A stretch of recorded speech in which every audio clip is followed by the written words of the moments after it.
Iyon, for today's video, ari naman ang ating lulutuin, bone-in ribeye. Ari pa New Year sa akin ni boss. Kumuha daw ako ng gusto kong steak, di kumuha na ako ng malaki. Tinuyo ko muna yon ng paper towel bago ko inasinan. Lalagyan din natin ari ng paminta. Mga 16 na pihit laang.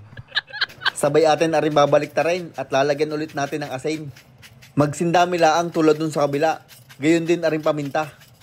Tapos ating ikukuskus yung mga tabihan. Diyan sa mga naglaglagang asin at paminta. Aking gagamitin aring bago kong laruan, wireless meat thermometer. Maraming salamat nga pala sa nagregalo na rin. Sa susunod uli.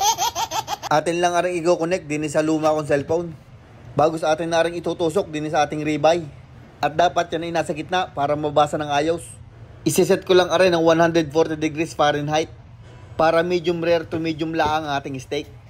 Nagpainit na pala ako ng cast iron pan at naglagay na rin ako ng mantika. Ang aking gamit din ay avocado oil. At nung yan ay mainit na, inilagay ko na rin steak. Ipe-press-press nyo lang yan para magandang pagkakasir. Ay ingat lang kayo at baka kayo mapasaw. At pagkalipas ng 87 segundo, akin na rin binaliktad. Iyan, gayaan dapat ang kulay ng inyong steak, pantay. Bay ganung binaliktad ari ako'y nagutom. Pagkabaliktad, nilagay ko na rin sa oven. 350 degrees Fahrenheit ang temperature ng oven. At habang nasa oven ng ating ribeye, magagayat muna tayo ng sibuyas para sa ating sauce. Sibuyas na puti ang aking gamit, gayaan lang karami. At sa pang-basting naman, aring gagamitin natin, butter, thyme at saka bawang. Nung ang temperature ay nag 120 na, akin na ring nilabas sa oven. Gagamit kayo na ring mitin o kaya yung basahan at talagang mainit yan. Ibinalik ko lang din sa kalan at dinin natin tatapusin. Inilagay ko na yung 2 hiwa ng butter. Ang ating fresh thyme at saka fresh garlic. Ilalagay nyo lang yan sa high heat. Tapos atin na rin ibe-basting. Basting ang tawag sa ginagawa kong aray. Pinapaliguan ng steak sa mainit na butter. At nandun din ang aroma ng garlic at saka yung thyme. At nung yan ay nag 131 Fahrenheit na, ay tinigilan ko na. Baka ma-overcook kaya hinango ko na. Nilagay ko lang din sa cooling rack. Yan naman ay maluluto pa. At yung natirang butter ay ibubuhos ko na din para aray talagang lasang-lasa. Ire-rest lang natin yan ng 5 hanggang 10 minuto. Kaya din muna tayo, gagawa tayo ng sauce. Hihingi lang tayo ng kaunting butter dun sa steak. Sabay ating ilalagay na aring sibuyas. Pwede din kayo maglagay din ng bawang. Ay hindi ko alam bakit ako hindi naglagay. Tapos ating bubuhusan na rin gatas. Yun lang ang mali ko, dapat ako'y naglagay ng harina para aring mamay malapot na.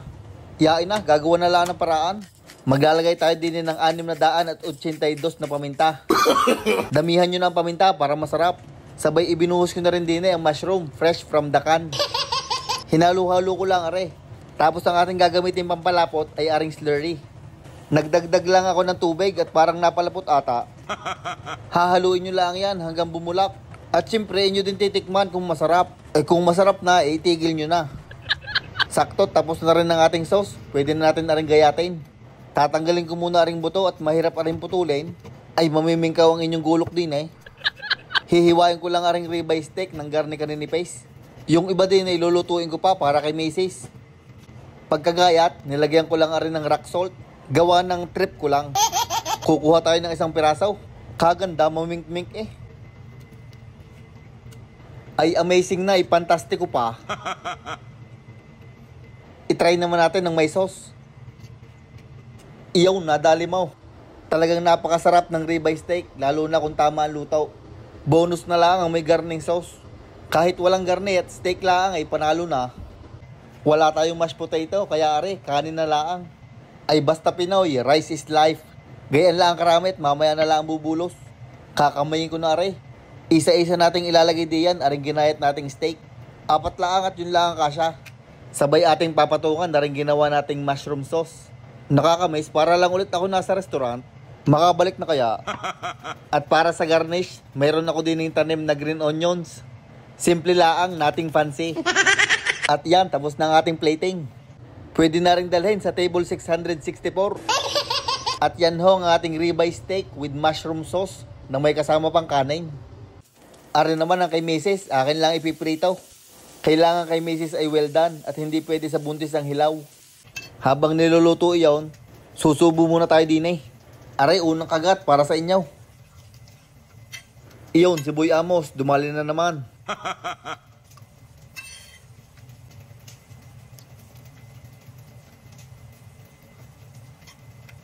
Ay talagang nakakagutom. Iyon, hanggang din na lang ang ating video. Maraming salamat sa inyong palaging panunood. Shoutout nga pala kay Mina D. Vasco, sa mag-ina ni Michael na si Karen at Kate Francisco, kay Efren, kay Justin Harvey II, kay Lorraine Halog Bailosis, at kay Arayson Rael. Salamat sa suporta mga idol.